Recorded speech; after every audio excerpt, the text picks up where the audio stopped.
حسن ابن موسی نوبختی و سعد ابن عبدالله قمی از افاضل علمای قرن سوم هجری شیعه این کتاب رو نوشتن که کتاب فرق شیعه است. در این کتاب که در سال 1412 این کتاب در دارالرشد چاپ شده، فرقه 54م در اینجا فرقه ای رو معرفی میکنه. در این کتاب این صفحه 32 میگه فرقه ای که گفتن ان علی لم یقتل و لم یموت، علی نه مرده و نه کشته شده و این نمیمیره. من خلاصه بعضی مطالبشو میخوانم. اینا اصحاب کی بودن؟ این فرقه سبعیه، اصحاب عبدالله ابن سبع، همون عبدالله ابن سبع خودمون که میگیم یهودی بود. درست. و کان اظهر الطعن علی ابی بکر و عمر و عثمان، این کسی بود که ظاهر کرد طعن ابوبکر و عمر و عثمان رو و صحابه و بقیه صحابه رو و تبرع منهم، اعلان براءت کرد از اونها و قال ان علی علیه السلام امره بذلك، یعنی همون ماسک محبت اهل بیت رو کشید مثل آخوندهای که امروز هم همین کارو میکنن. چیکار کرد؟ اظهار محبت علی میکرد و میگفت که علی بهش این چیزها رو امر کرده و اعلان براءت میکرد.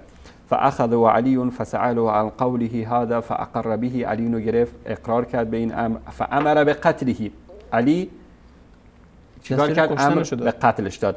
و کان یقول و هو علی یهودیته فی یوشع ابن نون بعد موسی علیه السلام به هذه المقاله، و این اولین کسی بود که اعلان کرد ولایت علی رو. فاسلم، به ظاهر ایمان آورد، و والا علی، اعلان ولایت علی کرد. و کان یقول و هو علی یهودیته فی یوشع ابن نون، زمانی که یهودی بود عبدالله ابن سبا میگفت که یوشع ابن نون بعد از موسی امام هست.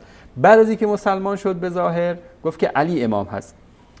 فقال في اسلامه بعد وفات النبي صلى الله عليه وسلم في علیه السلام بمثل ذلك و او اولین کسی است که شهد القول به فرض امامت علی علیه السلام، اولین کسی بود که شهادت داد به فرضیت امامت علی علیه السلام و اظهر البراء من اعدائهم، و اعلان براءت کرد از کی؟ از دشمنان علی.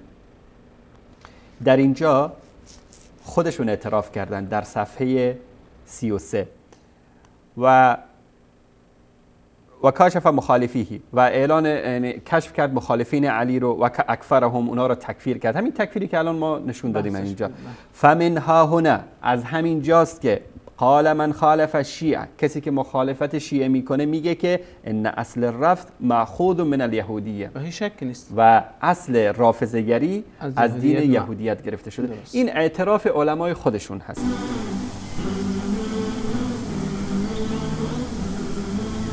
no, no, no, no, no.